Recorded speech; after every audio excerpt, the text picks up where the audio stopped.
ही नहीं, definitions learn करके, derivations करके क्या करोगे जब वो एक आईआईटी में तो लिखने को सब्जेक्टिव आएंगे ही। एक्यूरेट डेफिनेशंस के बगैर तबाह हो जाएंगे हम। मतलब बहुत सारे कंफ्यूजन्स, कंसेप्चुअल कंफ्यूजन्स आपके दिमाग में आते रहेंगे आईआईटी क्वेश्चंस में, अगर आपने ढंग से डेफिनेशंस को याद नहीं किया है। तो पहली चीज, बेसिक्स ऑफ मोल कंसेप्ट आपके प्रैक्टिस में बढ़िया होने चाहिए। दूसरी चीज, नए चैप्टर्स में बिल्कुल प्रॉपरली आपको डेफिनेशंस, नए रूल्स, लॉज, डेफिनेशंस जो भी ये आपको लर्न करने पड़ेंगे, प्रॉपरली याद होने चाहिए। फॉर्मूले याद होने चाहिए, दैट्स वेरी वेरी इंपॉर्टेंट। हम सारे फॉर्मूले डिराइव करेंगे, सब कुछ जिनके डेरिवेशन है सब कुछ डिराइव करके बताऊंगा मैं आपको। डेरिवेशन रटने ना रटने नहीं है डेरिवेशन। और डेरिवेशन आपसे कोई ऐसे कराता भी नहीं है, वहां पे एग्जाम में तो कैसे पूछ सकते हैं आपसे, आईआईटी के एग्जाम में डेरिवेशन नहीं पूछ सकते। पर आपको डेरिवेशन आनी जरूर चाहिए। क्यों?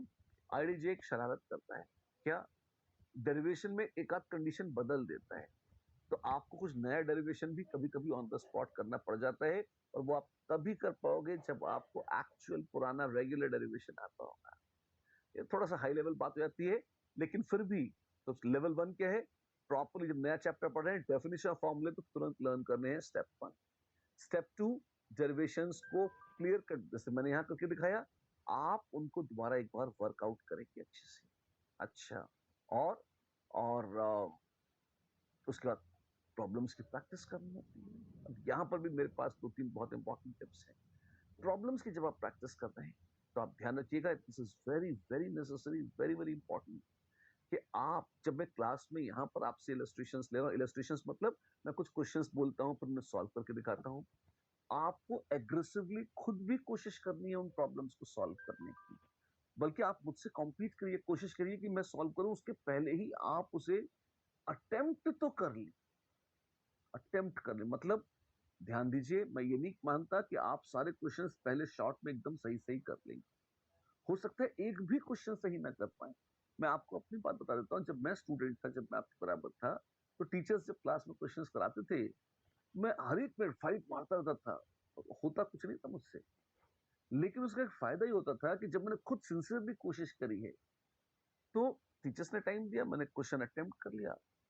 कोशिश तो मैंने करी, अब नहीं हुआ, हुआ नहीं हुआ, ठीक है। बहुत कम क्वेश्चन होते थे, अधिकांश नहीं होते थे, पर मेरे मन में उत्साह हमेशा रहता था कि नहीं नहीं तो करना है, करना है, कोशिश तो करना है। और जब टीचर्स बताते थे क्वेश्चंस के आंसर, डिस्कस करते थे, बोर्ड पे सॉल्व करके दिखाते थे, तो एकदम क्लिक मिलती थी, अरे अच्छा ये चीज नहीं आई थी मेरे को समझ में, ठीक है, ये डेफिनेशन मैंने ये ऐसे समझी थी, पर ये एक्चुअली तो ऐसी थी, ये गलती थी मेरे समझने में। तो वही क्लास में वो करेक्शन हो जाता था, और वो क्लास में हुआ करेक्शन बड़ा यूजफुल है। क्वेश्चंस इसीलिए कराए जाते हैं कि थ्योरी की आपकी अंडरस्टैंडिंग और डीप हो जाए, आपको वो और अच्छे से समझ में आ जाए। That is very very necessary. तो आपने क्लास के इलस्ट्रेशंस बिल्कुल सिंसियरली अटेम्प्ट करने हैं, बहुत ध्यान से देखने हैं, बहुत ध्यान से इनको अटेम्प्ट करना है। ये बहुत जरूरी है। क्यों? क्योंकि अगर ध्यान से करेंगे तो ही क्लास में ज्यादा सीखने को मिलेगा। नोट्स कैसे बनाने हैं ये भी आपको बता दूं। आपको 2 नोटबुक्स चाहिए। पहली नोटबुक आपको चाहिए क्लास नोट्स की। अरे प्रिंटेड नोट्स मिल जाते हैं, हमको क्या बात करते हैं आप, क्लास नोट्स क्यों लिखेंगे हम? आपको जरूर जरूर जरूर लिखने पड़ेंगे क्लास नोट्स। क्यों? ब्रह्मांड का सबसे ज्ञानी व्यक्ति, जेई का टॉपर भी अगर मान लीजिए अपने नोट्स लिख रहा है और आपको वो मिल जाते हैं, तो आपके काम के नहीं। आपके सबसे काम के वो नोट्स हैं जो आपने अपने हाथ से लिखे। अच्छा, अब कुछ बच्चे कह सकते हैं जी तो छूट जाता है हमारा काम, तो हम इतने सारा आप बोलते हो जल्दी जल्दी अपना नहीं लिख पाते। कोई बात नहीं, आप जितना नोट कर सकते हो आप उतना नोट कर लो। हमारे प्रिंटेड नोट्स भी आते हैं, आपको मिलते हैं, राइट, है ना? तो आप फिर उन नोट्स को देखो, और वहां पे जैसे डेफिनेशंस वगैरह कुछ मिस कर दिया आपने, कुछ अधूरी लिखी है आपने, वहां से पूरी कर लेते हो आप। लेकिन नोट्स लिखने की जो प्रोसेस है जिसमें आप अपने हाथ से लिखते हो, यहाँ पर भी तो सेट होता है दिमाग में। दिमाग में नई डेफिनेशन सेटल होती हैं, फॉर्मूले सेटल्स होते हैं, सोच डेवलप होती है, वो खुद लिखे बगैर नहीं आती। इसलिए बहुत जरूरी है कि आपको खुद प्रॉपर नोट्स तैयार करने हैं।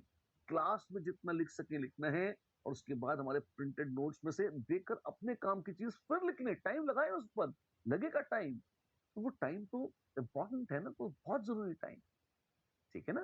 दैट्स वेरी नेसेसरी कि आप एटलीस्ट इतना काम तो जरूर कर ले, ठीक है। और क्या कर सकते हैं, कहना चाहिए क्या नहीं कर सकते हैं, सब कुछ ही तो कर सकते हैं जी आप, है ना।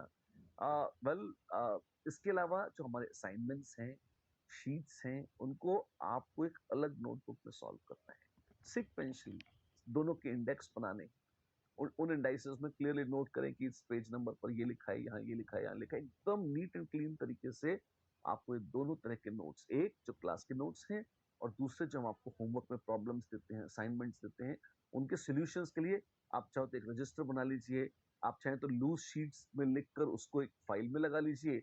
और लूज शीट्स मोस्टली खो जाती है, कभी गड़बड़ हो जाती है, अच्छा होगा एक प्रॉपर रजिस्टर आपके पास हो, उसके लिए कम से कम ये दो तो होने ही चाहिए। इसके अलावा जो टेस्ट्स होते हैं, टेस्ट के क्वेश्चंस भी आपको टेस्ट के बाद दोबारा एक बार सॉल्व करने चाहिए, स्पेशली वो क्वेश्चन तो जरूर करने चाहिए जो आपके गलत हो गए, उनका सही सॉल्यूशन देखकर, कंसेप्ट को समझकर, अपनी गलती को आइडेंटिफाई करके फिर आप उनको सॉल्व करके अपनी एक अलग से फाइल में आप लगाते रहें, एक थर्ड नोटबुक बनाएंगे, ये बहुत काम आएगी। फाइनल रिवीजन जब आप करेंगे तो आपको एकदम क्रीम क्वेश्चंस लगातार एक के बाद एक मिलते चले जाएंगे, ठीक है ना। चलिए, ये तो कुछ तरीके थे आपको पढ़ाई की अप्रोच देने के, ये बहुत जरूरी थे। फिर एक दो मिनट थोड़ी सी बात कर लेते हैं एटीट्यूड पर भी। आपको इस साल बहुत मेहनत करनी है, पिछले साल भी तो हम मेहनत कर रहे थे, हाँ आप कर रहे थे, मन 11th में बच्चों का मन ही तो है, कभी इधर कभी उधर थोड़ा बहुत हो जाता है। 12th में फोकस एकदम शानदार होना चाहिए। अब आप कहेंगे कि जी अभी तो 12th स्टैंडर्ड की एग्जाम्स कैंसिल हो गए, अभी तो कोरोना वायरस फैला हुआ था, 12th बोर्ड ही कैंसिल हो गया जी, हो सकता है अगले साल भी हो जाए, टंटा कटा, नहीं ऐसा कुछ नहीं, आप ऐसी गंदी उम्मीदें मत रखें। आपको प्रॉपरली ढंग से बोर्ड एग्जाम और आईडीजेई मेन एडवांस सबके लिए प्रॉपर पढ़ना है। तो आपको थ्योरी भी प्रॉपर लर्न करनी है, डेरिवेशंस भी लिख के देखने हैं, और एग्जाम में के लिए जो क्वेश्चंस आएंगे, जो न्यूमेरिकल प्रॉब्लम्स है, वो भी धड़ाधड़ खूब सारी लगानी। तो दिस इज वेरी नेसेसरी कि आप पूरे मनोयोग से, पूरा मन लगा के ढंग से इस चीज को अप्रोच करें, पढ़ें, और रोज का होमवर्क रोज खत्म करें, ठीक है। ये बहुत ही जरूरी है। अगर आप ढंग से मन लगाकर इसको पढ़ेंगे तो आप ये देखेंगे एक एक करके आप सीढ़ियां न सिर्फ चढ़ते जाएंगे बल्कि सक्सेस के और करीब पहुंचते जाएंगे। ये जो बहुत ही खूबसूरत टीम है हमारी, एक से एक स्टार्स, एक से एक बहुत ही डेडिकेटेड टीचर्स जो आपको पढ़ा रहे हैं, आप इन सब से जितना जितना ज्यादा अच्छे से पढ़ सकते हैं, जितना ज्ञान इनसे देख सकते हैं जरूर लें। हो सकता है अभी तक आपने जितना पढ़ा है, अ, अगर आपने पहले कुछ पढ़ा हुआ है तो उसकी बात मैं करता हूँ, तो उसमें कुछ कमी रह गई हो। ये भी हो सकता है कि आपने थोड़ा सा उस समय कम ध्यान दिया हो सकता है आप कुछ असाइनमेंट्स नहीं करे हो, कुछ डेफिनेशंस याद नहीं करे हो, कुछ फॉर्मूले स्किप कर दिए हो। जो हो गया ठीक है, रहने दीजिए। अब सबसे पहले तो ये संकल्प लीजिए, ये डिटरमाइन करिए, डिसाइड करिए, अपने आप से कमिटमेंट करिए कि अब कुछ नहीं छूटेगा, अब तो इसको ढंग से करिए, और अपनी स्पीड बढ़ाइए, जिद बढ़ाइए। और जैसे जैसे आपके पास दिन में पूरा काम खत्म करने के बाद जब एक्स्ट्रा टाइम बचने लग जाए, तब पुराने चैप्टर्स भी उठाकर उनमें भी जो छूट गया था उसको भी पिकअप करने की कोशिश करेंगे। लेकिन पहले 2 महीने तक तो हम रोज का काम रोज खत्म करेंगे। इस डिटर्मिनेशन के साथ आइए आगाज करते हैं हमारे नए सेशन का, फर्स्ट सेशन या 12 का सेशन जो हमारा है उसका। A very, very warm welcome once again to you uh, in the wonderful world of chemistry. Chemistry सबसे प्यारा सब्जेक्ट लगता है मुझे, क्यों? I mean, it's colorful, it's beautiful, it's full of variety, full of life, full of liveliness. And students, I bet, love the subject mostly because एक तो बहुत सुंदर सब्जेक्ट है, दूसरे एग्जाम में नंबर भी खूब आते हैं। ये भी ध्यान रखना, रोज पढ़ना पड़ता है। अगर रोज ढंग से नहीं पढ़ोगे और लास्ट मोमेंट पढ़ने बैठोगे तब केमिस्ट्री में नंबर नहीं आएंगे, तब वीक पढ़ जाएंगे, तब दिक्कत हो जाएगी, वो नौबत नहीं आनी चाहिए, राइट। चलिए इसी संकल्प के साथ शुरुआत करते हैं, and let's enter the wonderful world of solutions. Solution कहते किसे हैं? एक होमोजेनियस मिक्सचर, एक single phase containing more than one component dispersed on a molecular scale is called a solution. Wonderful definition. Just take a look. The homogeneous mixture which consists of only one phase. Homogeneous का मतलब ये एक ही phase होगा. मतलब आपने सुना होगा solid, liquid, gas अलग अलग फेजेस होती है.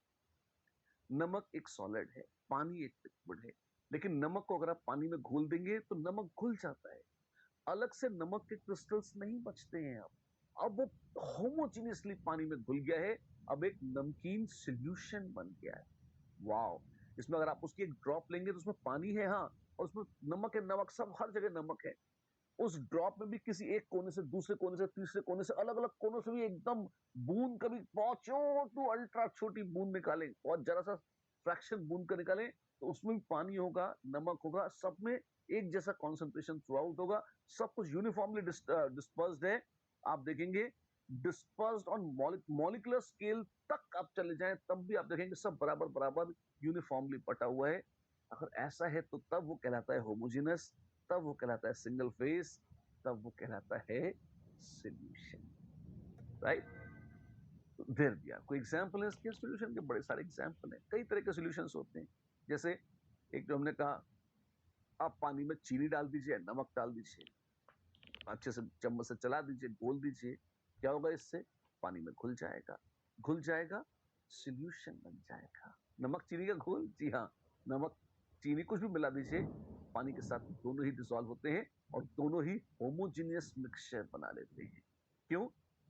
अब अलग से सॉलिड और लिक्विड नहीं रह गए, बस एक एक्वा सॉल्यूशन बच गया है, होमोजेनियस है. ठीक है. इसी में मान लीजिए आपने इंक मिला दी. अब इंक की ड्रॉप्स आपने कहीं टपकाई थी, पर धीरे धीरे कुछ समय के लिए छोड़ देंगे तो पूरा सॉल्यूशन यूनिफॉर्मली ब्लू हो जाता है. आप कहीं से थोड़ी सी यहाँ से यहाँ से यहाँ से कहीं से भी आप पानी का सॉल्यूशन निकालें तो उसमें उतना ही नमक, उतना ही पानी, उतनी ही इंक, सब कुछ एक जैसा होगा, क्योंकि वो यूनिफॉर्म थ्रू आउट है, वो होमोजेनस है, मॉलिक्यूलर लेवल पर वो मिक्स हो गया है. आइए मिलिए हमारे दोस्त से. एक विचार है हमारे मन में. क्या अपने इर्द गिर्द देखो कितने सॉल्यूशन तुम्हें नजर आते हैं हमें? हाँ, ये संसार अलग अलग तरह के सॉल्यूशन से भरा हुआ है. क्या बात करें, आप सही बता रहा हूं. कितने सॉल्यूशंस तुम आइडेंटिफाई कर सकते हो? सोचो. Soda can. हाँ, सोडा कैन भी सॉल्यूशन तो है ही. सही, बिल्कुल. आजकल तो बीमारियां बड़ी फैल रही हैं, तो ये जो ड्रिप चढ़ती है उसका सेलाइन सॉल्यूशन, ये भी एक सॉल्यूशन है. बिल्कुल. सैनिटाइजर एक सॉल्यूशन है. सैनिटाइजर में अगर सिर्फ अल्कोहल ही हो तो ऑफ कोर्स वो एक यूनिफॉर्म, वो एक एब्सोल्यूट लिक्विड हो सकता है, पर पानी और अल्कोहल मिला रखे हैं तो वो ऑफ कोर्स एक सॉल्यूशन है. अच्छा, ये तो मजेदार है. बिल्कुल. अब इन जनरल, और वैसे तो ये हवा को देख, आपकी सांसों में हवाएं, हाँ जी, हवा एक गैसियस सॉल्यूशन है. जी हाँ, हवा एक मिक्सचर है, उसमें O2 है, N2 है, थोड़ी कार्बन डाइऑक्साइड है, थोड़ी आर्गन है, बहुत कुछ हो सकता है. होमोजेनस है, हर तरफ हवा एक जैसी है. ऐसा नहीं यहाँ हवा अलग है, यहाँ अलग है, यहाँ हवा हवाई सब एक जैसा है. तो आप देखें क्या है, ये भी एक सॉल्यूशन. वाओ. आपने कॉइन्स देखी होंगी, सिक्के. हाँ जी, सिक्के अक्सर एलॉयज के बनाती हैं गवर्नमेंट्स. अच्छा, और एलॉय क्या है? वो सॉलिड सॉल्यूशंस हैं. मेटल्स को पिघला कर मिक्स कर दिया जाता है, और अगर मान लीजिए जैसे उसमें निकल है, आयरन है, कॉपर है, सब मिक्स्ड है, तो यूनिफॉर्मली मिक्स्ड है. कहीं से थोड़ा सा भी अमाउंट निकालेंगे तो उसमें उतना ही निकल, उतना ही आयरन, उतना ही कॉपर का रेशियो होगा जितना कहीं दूसरे तीसरे चौथे हिस्से में. यूनिफॉर्म है थ्रू आउट, एक ही सिंगल फेज है. कॉइन या कोई एलॉय उदाहरण है एक सॉलिड सॉल्यूशन का. एयर उदाहरण है गैसियस सॉल्यूशन का. आप सबसे ज्यादा परिचित हैं लिक्विड सॉल्यूशन से, जैसे नमक चीनी के घोल से. हाँ जी, तो ये एक लिक्विड सॉल्यूशन भी हो सकता है. सॉल्यूशन में दो शब्द और आते हैं. एक आता है सॉल्यूट और दूसरा आता है सॉल्वेंट. सॉल्यूशन तो हम मिल ही चुके हैं. जिसमें घोला जाए वो है सॉल्वेंट, जिसको घोला जाए वो है सॉल्यूट. अच्छा, ठीक है. अब ये बड़ी लूज सी डेफिनेशन है. आमतौर पर जो लिक्विड होता है उसको हम बोल देते हैं सॉल्वेंट है, और उसमें घोली जाने वाली चीज अगर सॉलिड या गैस हो तो पक्का लिक्विड वाले को ही सॉल्वेंट बोलते हैं और सॉलिड या गैस को सोल्यूट बोल देते हैं। ठीक है, दोनों ही लिक्विड हो तो अक्सर जो ज्यादा होता है उसको सॉल्वेंट बोल देते हैं, जो कम होता है उसको सोल्यूट बोल देते हैं। ये एक बहुत ही लावारिस सी डेफिनेशन है। What do you mean by लावारिस? It's not a very scientifically accurate definition. क्यों? व्हाट इज ज्यादा? जिसका वॉल्यूम ज्यादा है, या जिसका मास ज्यादा है, या जिसके मोल्स ज्यादा है? किसकी बात कर रहे हैं? कौन ज्यादा होगा तो वो सॉल्वेंट एक्सोल्यूट है, या अंदाजे से ही लेते हैं? ऐसा कोई बहुत फिक्स हार्ड एंड फास्ट नहीं है। इसमें भी दो तीन कन्वेंशन प्रचलित हैं। अगर पानी पड़ा हो तो पानी को हमेशा सॉल्वेंट मानते हैं, भले ही कम क्यों ना हो। बाकियों के लिए ज्यादा कम की बात होती है। ठीक है, if one of the components is water, it is always considered solvent. एक बूंद भी पानी हो तो नालायक उसी को सॉल्वेंट मानते हैं। ठीक है ना? ये देखिए, ऐसा क्यों है? बड़ी मजेदार सी बात है। मजेदार तो है, पर एक्चुअली इसका एक फनी काम भी है। उसको ऐसे देखिए, मैं नहीं, और ये आपको नॉर्मली किताबों में पढ़ने को नहीं मिलेगा, ये मैं ही बता रहा हूँ आपको, है ना? क्यों? क्योंकि सॉल्यूशंस में वैसे तो अक्सर लिखा होता है बुक्स में कि ये जो ज्यादा है वो सॉल्वेंट है, जो कम है वो सोल्यूट है। अब हमने कहा कि मान लो हमारे पास सल्फ्यूरिक एसिड है। सल्फ्यूरिक एसिड एक सॉल्यूशन के रूप में उपलब्ध होता है। ठीक है जी, मान लिया। किसी ने हमारे पास कहा कि सल्फ्यूरिक एसिड सॉल्यूशन है, और मान लो हमारे पास 30% सल्फ्यूरिक एसिड, तो इसका मतलब 100 ग्राम में 70 ग्राम्स पानी के हैं और 30 ग्राम्स H2SO4। ज्यादा कौन है? पानी। तो हमने कहा पानी सॉल्वेंट है। और जो परसेंटेज लिखते हैं 30%, ये परसेंटेज ऑफ सोल्यूट होती है। अच्छा, ये तरीका है। ऐसे लिखते सब लोग, ऐसे लिखते हैं। कोई कोई कहेगा 30% सल्फ्यूरिक एसिड, तो अंडरस्टूड है सल्फ्यूरिक एसिड सोल्यूट है और वो 30%। अच्छा, ठीक है। अब 40% होता, तो इसका मतलब है 40 ग्राम H2SO4 के 60 ग्राम से सॉल्वेंट पानी की। ठीक।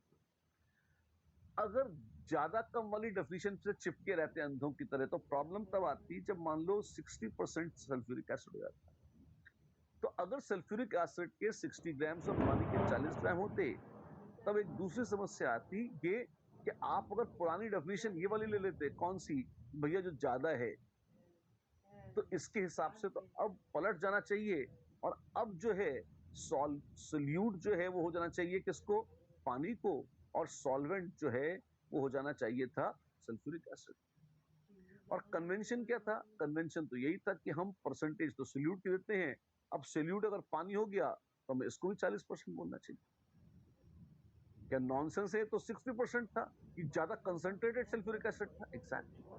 तो परसेंटेज अगर बोलनी है तो सल्फ्यूरिक एसिड की होगी। हाँ, अब परसेंटेज तो सोल्यूट की बोलते हैं। जी हाँ, तो इसका मतलब सल्फ्यूरिक एसिड को तुम अब भी सोल्यूट मान रहे हो। जी हाँ, और वो तो ज्यादा है। हाँ, तो इट डजंट मैटर कि ज्यादा है कम, उसकी ऐसी तैसी। अगर वो सल्फ्यूरिक एसिड है, अगर तो और वहां पानी है, तो पानी को ही सॉल्वेंट मानो। नहीं तो 50% से ज्यादा तो कोई सोल्यूशन हो ही नहीं सकता।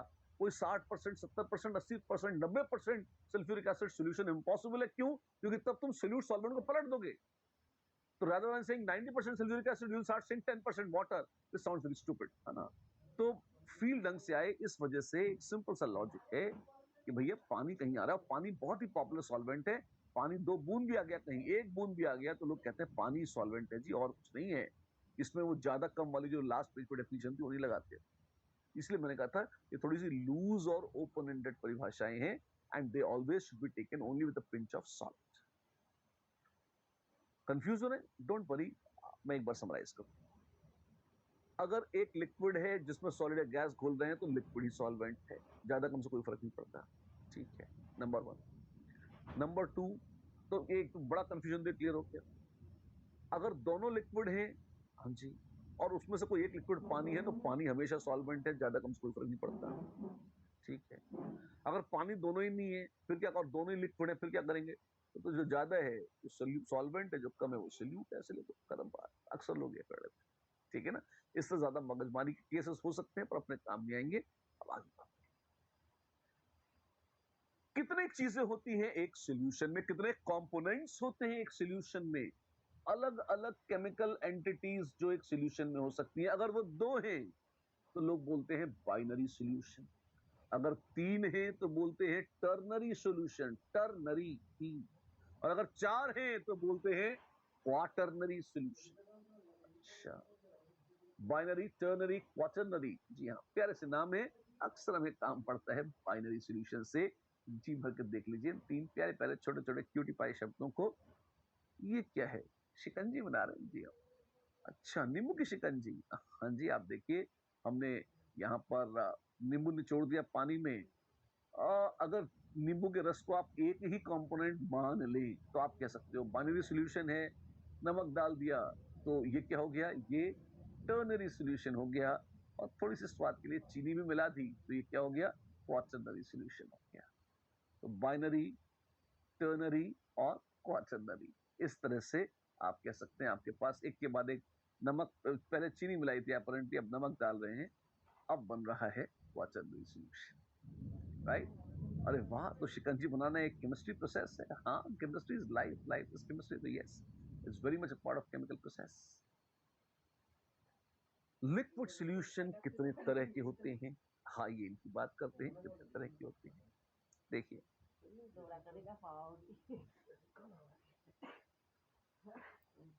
आप गैसेस को लिक्विड में घोल सकते हैं। हाँ जी, लिक्विड्स को लिक्विड में घोल सकते हैं बिल्कुल, और सॉलिड्स को भी लिक्विड में घोल सकते हैं। क्या बात है! जी हाँ, तीनों तरह के सॉल्यूशंस हमारे पास आएंगे और तीनों से आपको मेलजोल और परिचय बढ़ाना पड़ेगा।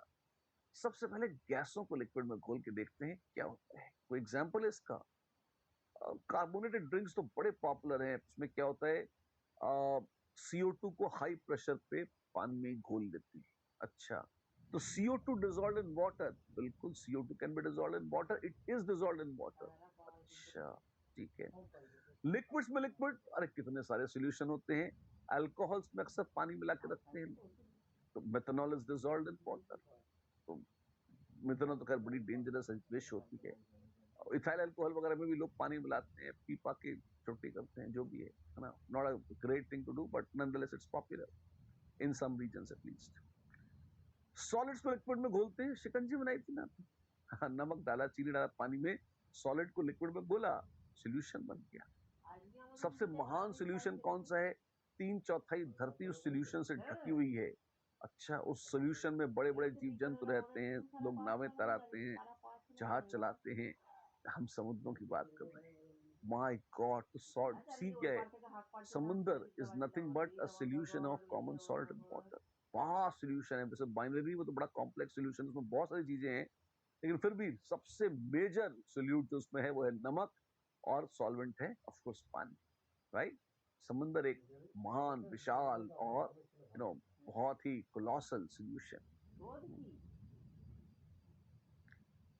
सॉल्यूशंस की हमने परिभाषा तो दे दी। कॉन्सेंट्रेशन के टर्म्स क्या है? कॉन्सेंट्रेशन टर्म्स, कॉन्सेंट्रेशन की बात क्या है, कंसेप्ट क्या है? मान लीजिए आप चाय पी रहे हैं। हाँ हाँ, चाय पीते हैं, हो सकता है आप कहेंगे हम तो कॉफी पीते हैं जी, आप मर्जी पड़े जो आपकी है ना? आप जानते हैं, लेकिन मान लीजिए आप चाय पी, अब चाय में लोग आमतौर पे कुछ लोग चीनी डालते ही नहीं है, कुछ लोग थोड़ी कम शक्कर डालते हैं, कुछ ज्यादा शक्कर डालते हैं। तो आपने कहा भाई एक प्याला चाय में 4 चम्मच चीनी पीता हूं मैं, एक प्याला चाय में 4 चम्मच चीनी, ये एक तरीका है कंसंट्रेशन। कोई कहते नहीं मैं तो 2 ही चम्मच पीता हूँ, किसी ने कहा नहीं मैं आधा ही चम्मच पीता हूँ, है ना? तो ये क्या है कि नंबर ऑफ चम्मच ऑफ चीनी इन 1 कप ऑफ वाटर, ये क्या हो गया? ये हो गया कंसंट्रेशन नापने का तरीका भी। चाय कितनी मीठी है आप नाप सकते हैं कॉन्सेंट्रेशन के टर्म्स, राइट? तो ये क्या, ऐसे ही चाय और अलग, इसमें प्रॉब्लम है। क्या प्रॉब्लम है? चाय के कप अलग अलग साइज के होते हैं, कहीं कट चाय मिलती है, कहीं फुल चाय, किसी का बड़ा कप किसी का छोटा कप, तो उसका फिक्स्ड वॉल्यूम भी। और चम्मच भी अलग अलग साइज के मिल जाते हैं, इसमें भी बड़ा पंगा है। हाँ, तो अगर इनको साइंटिफिक बेसिस पे करना है तो हमें थोड़ा सा सोल्यूट सॉल्वेंट की मात्रा फिक्स करनी पड़ेगी। लेकिन एक कंसेप्ट जो एक प्याला चाय और 4 चम्मच चीनी से आया, वो ये आया कि अगर हमें सोल्यूशन के बारे में कुछ पता हो कि इतना सोल्यूशन है और उसमें इतना सोल्यूट है, तो ये एक तरीका है कंसंट्रेशन नापने का। या रेशियो बता दे कोई कि भाई इतना सोल्यूट के साथ इतना सॉल्वेंट घोला है, तो ये भी एक तरीका हो सकता है कंसंट्रेशन नापने का। हो निश्चित सकता है। तो यही तरीके हैं, आप इससे कंसंट्रेशन नाप सकते हैं। पर ऑब्वियसली अमाउंट की जब आप बात करते हैं तो अमाउंट केमिस्ट्री में मास, मोल या वॉल्यूम तीनों तरह से नापा जाता है।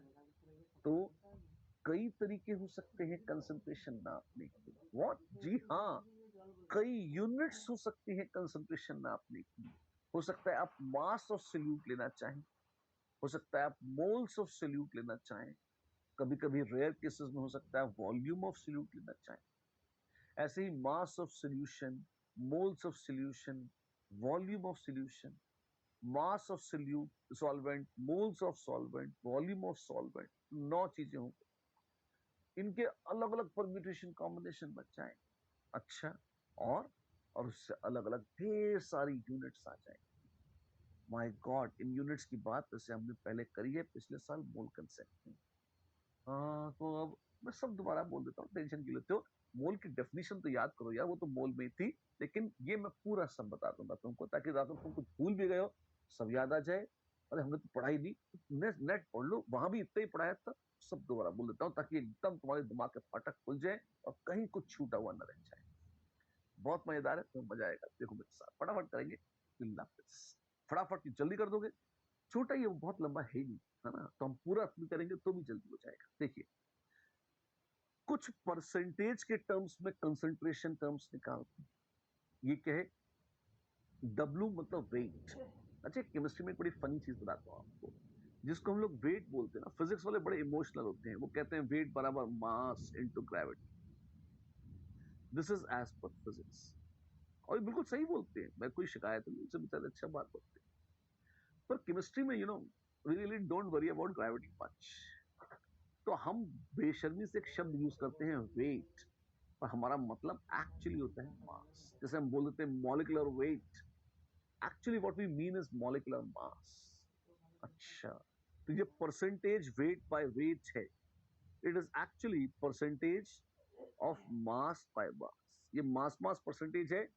और वैसे भी आप वेट्स को डिवाइड करोगे तो दोनों तरफ ग्रेविटी जी जी कट जाएगी, तो वो मास बाय मास है। बट उतना ही मानना, जैसे वेट बाय वॉल्यूम ले रहे हैं, एक्चुअली लिख रहे हैं वेट, पर हमारी नियत क्या है, हमारा अर्थ क्या है, हम मास की बात करते हैं। तो I am very sorry and I wish कि मैं इसको चेंज कर सकता, पर पूरी दुनिया को, ब्रह्मांड को बदलने की ताकत उन सारे केमिस्ट्स और उनकी आदतों को बदलने की ताकत मुझ अकेले के अंदर नहीं है। तो हम इस चीज को मेंटली एडजस्ट कर लें, इमोशनल ना हो। हम लोग जैसे वेलोसिटी और स्पीड में अंतर नहीं करते। हम लोग बड़े बेशर्मी से आरएमएस वेलोसिटी बोल देते हैं, जबकि हमारा मतलब होता है आरएमएस स्पीड। ऐसे ही हम बोल देते हैं कि भाई you know percentage weight by volume, हमारा मतलब होता है परसेंटेज मास बाय वॉल्यूम। तो फिजिक्स के चाहने वाले इमोशनल ना हो इस चीज में। ये बात मैं एक ही बार बोलूंगा और सो मैंने बोल दी है। फिलहाल केमिस्ट्री में भी डेफिनेशन वेट की बदल नहीं जाती। हमारे लिए भी वेट तो मास इंटू ग्रेविटी ही है, कोई नहीं बदल सकता उसको, वो बिल्कुल सही है। लेकिन चूंकि हमें वो ग्रेविटी से मल्टीप्लाई करने की कभी जरूरत पड़ती ही नहीं, तो क्योंकि वो फिजिक्स का डोमेन है, वो वहां पे अपने क्वेश्चन सॉल्व करके खुश होते रहते हैं। तो हम लोग क्या, जो मास बोलने में आता है, जो एक्चुअली साइंटिफिक साइंस के हिसाब से एक्यूरेटली स्पीकिंग मास है, उसको भूलवश हम कभी कभी वेट बोल जाते हैं। और ये भूल केमिस्ट्री की किताबों में इतनी पॉपुलर है कि एक ट्रेंड बन गई है। लगभग हर किताब में बेशर्मी से जो वेट लिखा होता है, वो और कुछ नहीं, मास होता है। ठीक है, चलो ये एक छोटा सा सीक्रेट था हमारा जो हमने आपसे शेयर कर लिया। आगे बढ़ते हैं। Percentage, mass by mass, mass by volume या वॉल्यूम बाय वॉल्यूम, तीन तरह की डेफिनेशन तो परसेंटेज के टर्म्स में भी आ जाती है। अच्छा, ये कैसी होती है, बताता हूं आपको। परसेंटेज बाय मास, इसी को ये कहते हैं परसेंटेज बाय मास या परसेंटेज वेट बाय वेट। ये क्या है? The amount of solute present in 100 grams of solution, the amount of solute dissolved in 100 grams of solution. Please note, solution is equal to solute plus solvent. और अगर एक से ज्यादा solute हैं, तो सारे सोल्यूट्स मिलाकर और सॉल्वेंट मिलाकर आएगा मास ऑफ सोल्यूशन। एग्जाम्पल दीजिए, जैसे अभी तक नींबू की शिकंजी बनाई थी, चलो चलो ओआरएस का नमक चीनी का घोल बना देते हैं। तो मान लो मेरे पास 10 ग्राम्स है सॉल्ट, और मान लो मेरे पास 20 ग्राम्स है शुगर। आई लव शुगर, तो मैंने शुगर ज्यादा ले ली है ना। और मान लो मेरे पास है 120 ग्राम्स किसके, पानी की, मैंने इनको मिक्स किया और 150 ग्राम्स मेरे पास मिल गया किसका, सोल्यूशन का। ये नमक चीनी का घोल 150 ग्राम का सोल्यूशन है। तो कोई कहता है कि परसेंटेज ऑफ सॉल्ट कितनी होगी, वेट बाय वेट, तो मैं कहूंगा कितना सॉल्ट है, 10 ग्राम, तो mass of salt divided by mass of solution into 100। अब सोल्यूशन में मैं कहूंगा घुला तो नमक है, तो नमक और पानी ले लें, चीनी छोड़ दें ना, ऐसा नहीं चलेगा, सोल्यूशन में तो सब लेना पड़ेगा। तो टोटल आप सिर्फ नमक और सिर्फ पानी नहीं ले सकते, आपको पूरी 150 ग्राम सोल्यूशन लेना पड़ेगा। तो ये है 10 ग्राम नमक के और 150 ग्राम सोल्यूशन के इंटू 100, ग्राम ग्राम कट गया और आपके पास आ गया कितना, रक्षाकर प्रभु, ये आ गया 100/15%। अब डिवाइड करिए, गंदी सी है वो चीज, क्या 50 जितना भी आएगा आ जाएगा आपके पास। This is 20/3, 6.67%। अच्छा, बस इतना ही, जी हाँ बस इतना ही, 6.67% नमक है उस सोल्यूशन में। ये एक एग्जाम्पल देके मैंने आपको बता दिया। परसेंटेज का फॉर्मूला बहुत ही आसान है, आप खुद भी लिख सकते हैं, मास of solute divided by mass of solution into 100। ये है परसेंटेज वेट बाय वेट, या शॉर्टकट में बोला जाता है परसेंटेज बाय वेट, और ईमानदारी से बोले तो वो है परसेंटेज बाय मास। परिभाषा क्या थी, amount of solute present in 100 grams of solution is called percentage by mass. That's it. Definition है, फॉर्मूला है, एग्जाम्पल है, सब आपके हवाले है, देख लीजिए आप। परसेंटेज वेट बाय वॉल्यूम क्या होता है, गेस कीजिए।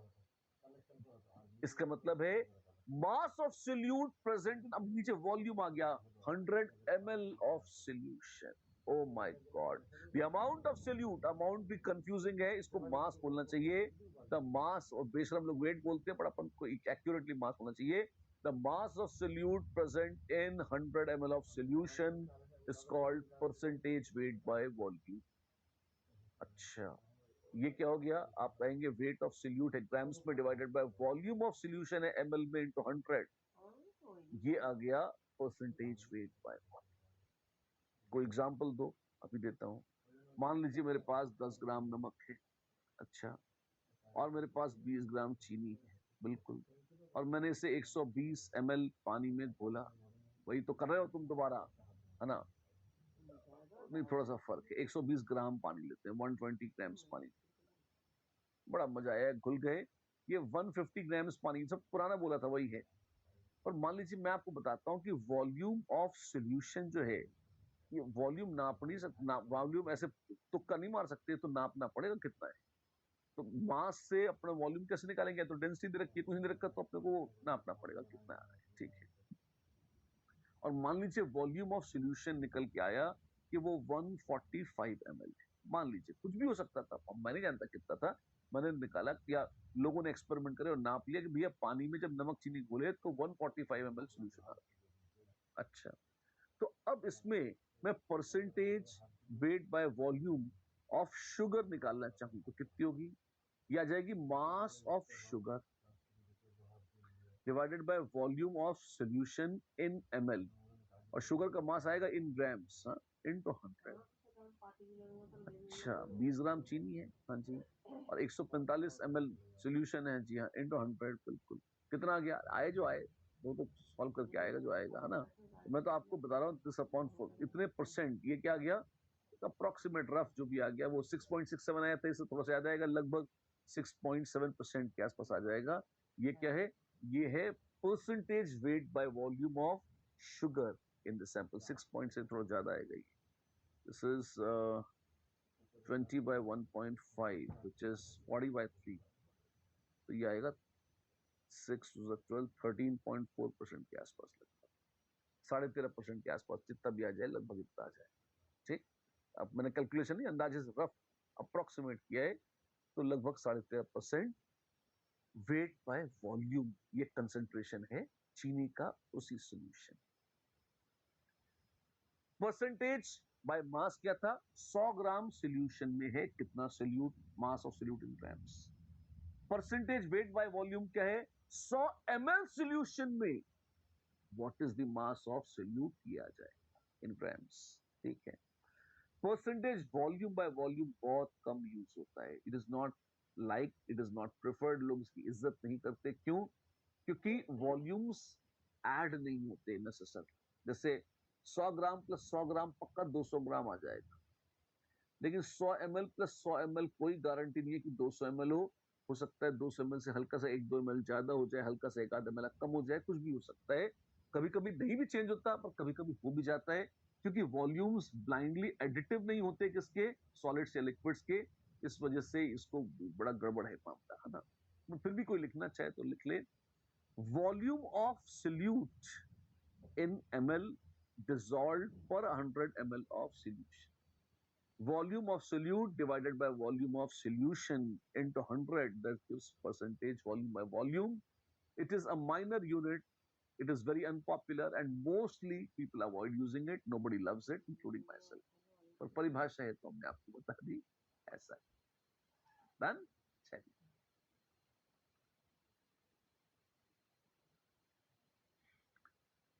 कॉन्सेंट्रेशन टर्म्स और भी हैं, अरे क्या बात है, बहुत सारे हैं। जैसे स्ट्रेंथ ग्राम्स पर लीटर में नापते हैं तो molarity, molality, mole fraction, ppm, PPB, normality, क्या क्या नहीं है। ये जो कॉन्सेंट्रेशन है कई टर्म्स में यूज होती है। ये सारे टर्म्स बड़े पॉपुलर हैं और सारे आने चाहिए। अभी तक 3 बोले मैंने, कौन सी? मेरे साथ बोलते चलो, रिवाइज करते चलो, ताकि एकदम दिमाग में सेट हो जाए। इसमें गड़बड़ तो कभी कभी कभी कभी कभी सपने में भी नहीं होनी चाहिए। परसेंटेज बाय मास क्या था? परसेंटेज बाय मास था मास of solute in grams present in 100 grams of solution. Percentage weight by volume क्या था? मास of solute in grams present in 100 ml of solution. Percentage volume by volume क्या था? Volume of solute in ml present in 100 ml of solution. अच्छा, ये तो आसान है, अरे बड़े आसान है। ये तो 6 हैं, अरे 6 भी कम है, 2-4 और भी आ सकते हैं। ये बड़े इंपॉर्टेंट है, स्पेशली मोलारिटी और मोलालिटी तो बहुत आते हैं। पीपीएम भी अक्सर आता है, मोल फ्रैक्शन भी आ जाता है, नॉर्मलिटी कभी कभी आती है, और स्ट्रेंथ तो बहुत ही रेयर है। आप तो चाहती हो स्ट्रेंथ तो होनी चाहिए अपने अंदर, राइट? चलिए देखते हैं एक करके। सबसे पहले स्ट्रेंथ से ही शुरू कर। आपको परसेंटेज वेट बाय वॉल्यूम याद है? हाँ जी, वो क्या था? मास of solute present in 100 ml of solution is percentage weight by volume. 100 ml में जितना है वो है percentage weight by volume. 1000 ml में कितना है? वो है स्ट्रेंथ ऑफ सोल्यूशन। अच्छा, ये तो बड़ा आसान है। 100 ml में है इतना, तो 1000 ml में होगा कितना? अरे उसका 10 गुना होगा, 10 टाइम्स ही तो होगा। हाँ ठीक है, तो मैं कह सकता हूं percentage weight by volume into 10 is equal to strength of solution. अच्छा बस, हाँ, बड़ी इंट्यूटिव सी डेफिनेशन है। 1 लीटर सोल्यूशन में मेरे भैया कितना है सोल्यूट? वो है स्ट्रेंथ ऑफ सोल्यूशन। इसकी यूनिट्स होती हैं grams per litre. Grams per litre, ऐसे दोनों तरह से लिख लेते हैं, grams per litre. Grams of solute present in 1 litre of solution. Formula क्या है? मास ऑफ, फॉर्मूला भी लिखता हूं, स्ट्रेंथ हो जाती है, this is mass of solute in grams divided by volume of solution in litres. ऐसे, जी हाँ, ऐसे, राइट। ये अलग चीज है। ये एक फॉर्मूला है, ये दूसरा फॉर्मूला है। सब बड़े काम के हैं, प्यारे हैं, और देखते ही याद जाते हैं। देखिए, याद कर लीजिए, क्वेश्चन करते हैं इसी बात पे।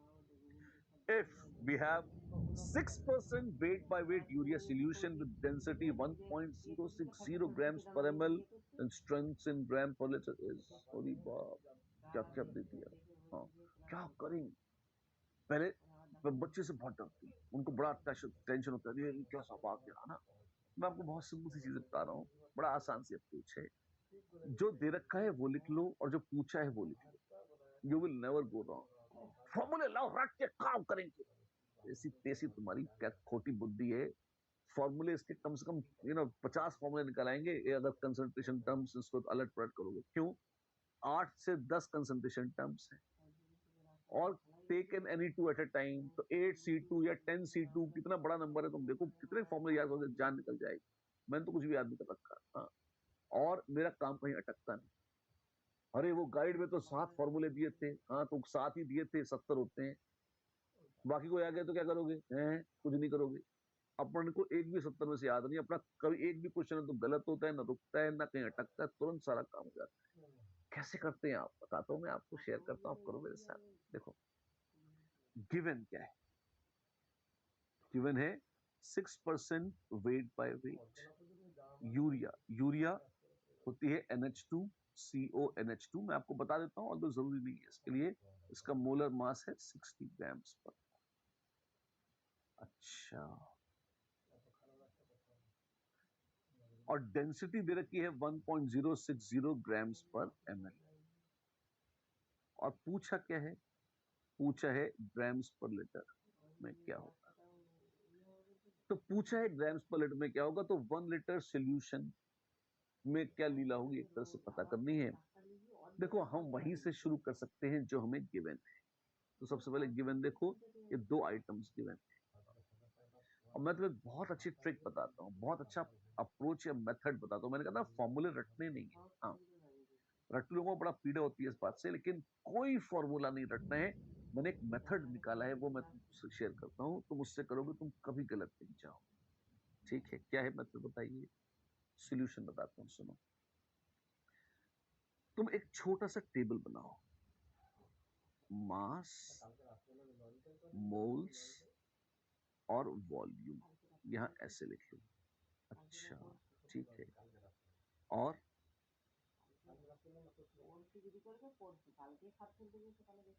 यहां पे तुम लिख लो सोल्यूट, सॉल्वेंट और सॉल्यूशन।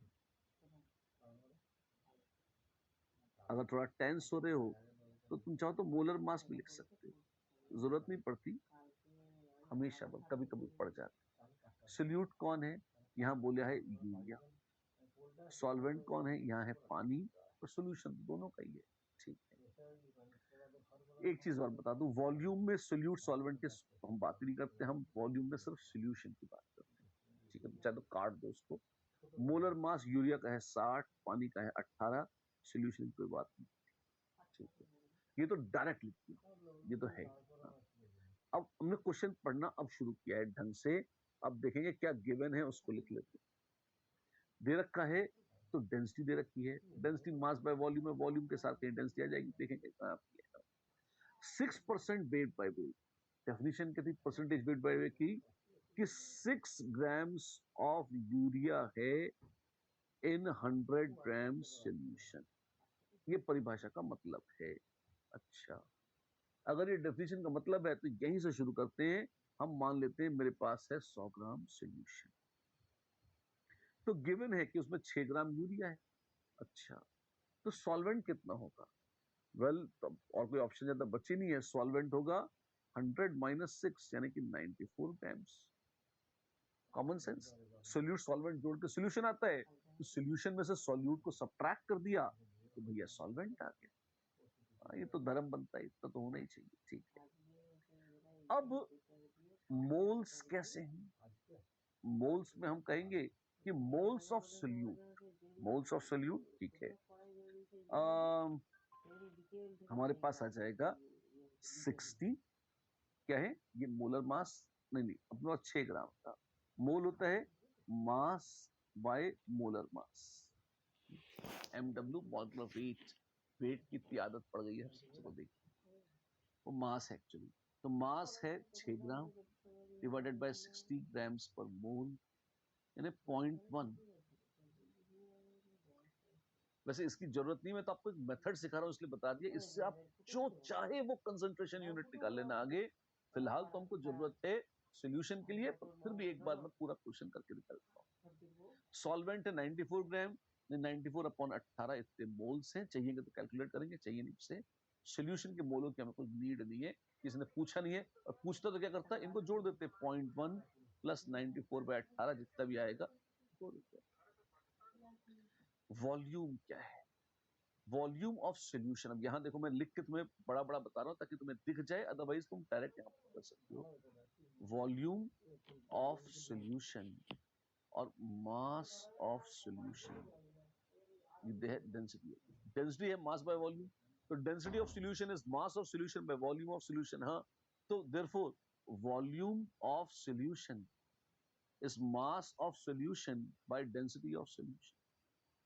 मास ऑफ सॉल्यूशन 100 ग्राम, तो वॉल्यूम हो जाएगा 100 ग्राम डिवाइडेड बाय डेंसिटी 1.06 ग्राम पर ml। अच्छा, गया ठीक। तो अब जगह खत्म हो गई है, यहां लिख देता हूं। तो वॉल्यूम ऑफ सॉल्यूशन आ जाएगा 100 upon 1.06, which is 100 upon 1 plus 0.06, which is approximately 100 into 1 minus 0.06। Maths का अपन एक यूज किया है, मैथ्स का फॉर्मूला होता है 1 upon 1 plus x is approximately 1 minus x if x is much much less than 1। ये maths वालों से हमने उधार दिया है, थैंक यू मैथ्स पीपल, है ना। तो ये हो जाएगा 94 mm। अच्छा, ऐसा है, ठीक है, ये ऐसा है। फिर तो हो गया। कैसे हो गया? फॉर्मूला लिखो। वॉल्यूम स्ट्रेंथ क्या होती है, या स्ट्रेंथ क्या होती है? स्ट्रेंथ मैं यहां पे लिख देता हूं। Strength in grams per litre is, strength is equal to mass of solute divided by volume of solution in litres. Solute का मास कितना है? हो सकता है आपको लगे मैंने बहुत सारा काम किया है और ये सब यूज नहीं किया, यहां पे नहीं यूज आया, पर ये मेथड आपको हमेशा काम आएगा, इसलिए मैंने एक बार पूरा मेथड बता दिया, यही बार बार अपन परफेक्ट करके एकदम सही कर लेंगे ना। मास ऑफ सोल्यूट कितना है? 100 ग्राम। क्या बोल रहा है शिशिर? हाँ, 6 ग्राम, आई एम सॉरी, मिस्टेक कर दिया, 6 ग्राम मास सोल्यूट का divided by solution in litre. 94 ml है, तो यानी कि इतने लीटर्स। अच्छा, तो 6 by 94 into 10⁻³ जी हाँ, 6 by 94 into 10⁻³, या दिस इज 6000 by 94, जो भी आप कर लें। और 94 की बजाय आप चाहते तो इसे कितना, ये 100 अपॉन 1.06 भी रख सकते थे। कितना है ये? 100 अपॉन 1.06, तो ऊपर जाके मल्टीप्लाई हो जाएगा, ठीक है। तो हो जाएगा 6 into 1.06 upon 0.1, which is equal to 63.6 grams per liter। वाह, तो ये स्ट्रेंथ आ गई। जी हाँ, ये स्ट्रेंथ है 63.6 grams per liter। That's it, that's it। लगे हाथ, मोलारिटी भी देख लें। बिल्कुल, मोलारिटी क्या है? Number of moles of solute present in 1 liter of solution. एक तो था ग्राम्स पर लीटर, 1 लीटर में कितने ग्राम्स हैं वो था ग्राम्स पर लीटर या स्ट्रेंथ। 1 लीटर में कितने मोल्स हैं, ये है मोलारिटी ऑफ सॉल्यूशन। बड़ी इंपॉर्टेंट चीज है, बार बार आती है, भर के देख लीजिए। तो वॉल्यूम ऑफ सॉल्यूशन, तो यहां भी 1 लीटर है, वहां भी 1 लीटर था, अच्छा। वहां मास था, यहां मोल है, अच्छा। तो मास, तो हम कह सकते हैं moles of solute is mass of solute divided bye molar mass of solute, ठीक है। और दोनों तरफ ये इक्वेशन है, तो बिल्कुल मोल की पहली डेफिनेशन थी मास बराबर मोल बराबर मास बाय मोलर मास। हाँ जी, मैं दोनों को वॉल्यूम ऑफ सॉल्यूशन से डिवाइड कर दूं, कर दे, ठीक है, अभी करता हूं, दिखाता हूं आपको। ये आ गया divided by volume of solution in litre, और यहां भी मैंने डिवाइड कर दिया volume of solution in litre, और यह आ गया मास of solute divided by volume of solution in liter into 1 upon molar mass of solute। Mass of solute by volume of solution, ये क्या था? ये moles of solute divided by volume of solution in liters, moles of solute divided by volume of solution in liters। ये और कुछ नहीं, ये परिभाषा है, ये फॉर्मूला है मोलारिटी का। तो आ जाएगा मोलारिटी, ये मोलारिटी इज इक्वल टू, ये क्या चीज है? ग्राम्स पर लीटर या strength upon molar mass of solute. Grams per litre में जो स्ट्रेंथ है, अगर आप उसे मोलर मास से डिवाइड कर देंगे सोल्यूट के, तो आपको मिल जाएगी मोलारिटी, या molarity into molar mass will give you grams per litre. Confuse हो रहे? परिभाषा को ध्यान रखिए, पकड़िए, कन्वर्जन तो देखा जाएगा, we don't need it, but एक मजेदार रिलेशन तो बता दिया। Moles of solute present in 1 litre of solution is called molarity. Moles of solute per liter of solution is molarity. Molarity is moles of solute divided by volume of solution in liters. दो sentence याद रखने, definition और formula, that's it. इसी बात पर question करते हैं। क्या है? We have 100 ml of 0.1 molar KCl. हाय ठीक है। In order to make it 0.2 molar, oh my God, क्या करना होगा? ऐसा पूछा है, ठीक है। Evaporate 50 ml, evaporate 50 ml water या सॉल्यूशन, ऐड KCl या ऐड 0.01 मोल KCl। नाउ मोलारिटी क्या होती है? मोलारिटी है moles of solute, moles of solute divided by volume of solution in litres, ठीक है। 0.1 थी पहले, अब 0.2 कर दी, डबल करी। तो डबल कैसे हो सकती है? डबल दो तरीकों से हो सकती है, या तो न्यूमरेटर डबल हो जाए या डिनोमिनेटर हाफ हो जाए। बात तो सही है। तो न्यूमरेटर डबल कैसे करें, आइए देखते हैं। पहले देखिए, मोलारिटी थी 0.1 मोलर, मोल्स ऑफ सोल्यूट पता नहीं कितना था शुरुआत में, सोल्यूट ये इनिशियल है, इनिशियली ये पहले 0.1 था, बाद में 0.2 हो गया, तो शुरू की बात करो जब 0.1, तो 0.1 मोलर था, मोल्स पता नहीं कितने थे इनिशियल, और वॉल्यूम कितना था 0.1 litre. therefore moles of solute initially is 0.1 into 0.1 यानी कि 0.01 मोल्स थे, और ये बबल शुरू में खाली 0.01 मोल्स थे। हाँ जी, और आप चाहते हैं कि मोलारिटी डबल हो जाए, कैसे डबल होगी? मोल सोल्यूट के डबल कर दीजिए। अच्छा, पहले कितना था? 0.01 मोल, और क्या करें? उतना ही और डाल दे, डबल कर। अच्छा, तो 0.1 ना ना ना ना, 0.1 मोल तो 1 लीटर में थे, अपने पास 100 ml है, 0.01 मोल थे पहले से, आप 0.01 और मिला दो, काम हो जाएगा। तो डी ऑप्शन इससे डबल हो जाएगी, यस, सी से नहीं, सी से तो बड़ा सॉरी हो जाएगा, ठीक है। तो एक तो तरीका मोलारिटी बढ़ाने का ये था कि न्यूमरेटर को डबल करो या डिनोमिनेटर को आधा कर दो। कैसे? Volume of solution in litre है, तो पहले था 100 ml या 0.1 लीटर, इसको आधा कर दो, 0.05 लीटर कर दो, तो 0.05 लीटर सॉल्यूशन को उड़ा दो, इवेपोरेट कर दो। इवेपोरेट 50 ml, क्या डिनोमिनेटर में क्या है? पानी है या सॉल्यूशन है? पानी नहीं है, डिनोमिनेटर में तो सॉल्यूशन है, तो इवेपोरेट 50 ml सॉल्यूशन, ये है। तो या तो 50 ml सॉल्यूशन इवेपोरेट करिए या 0.01 मोल KCl ऐड करिए, कुछ भी कर लीजिए, पोलैरिटी डबल हो जाएगी। बेहतरीन प्रश्न, खूबसूरत एग्जांपल, बहुत अच्छे से डिमॉन्स्ट्रेट करता है डेफिनेशन ऑफ पोलैरिटी। तो बस चलो किसी के साथ बहुत सारी यूनिट्स देखी हैं, थोड़ा है लेकिन थोड़े की जरूरत है। मोलालिटी की बातें होंगी, नॉर्मेलिटी की, मोल फ्रैक्शन, इन सब की बातें अब बची हैं, और ये होंगी अगली बार। और देखेंगे क्वेश्चंस, और डिफाइन करेंगे, और अच्छे से समझेंगे इसको। As a matter of fact मैं याद दिला दूं, मोल कंसेप्ट में कर चुके हैं, दोबारा क्यों करा रहे हो? इतनी जरूरत होती है, इतनी ज्यादा जरूरत होती है इसकी, कि अगर ये कहीं भी कुछ भी वीक रह गया, कुछ भी भूल गए, आगे का चैप्टर कहीं अफेक्ट ना हो जाए, इसलिए सब कुछ पूरी तसल्ली से दोबारा करा रहे हैं आपके लिए। मिलते हैं इसी रिविजन के साथ, और फिर इसके बाद आगाज करेंगे महान सॉल्यूशंस का। मिलते हैं अगली बार, आज की मुलाकात बस इतनी, नमस्कार।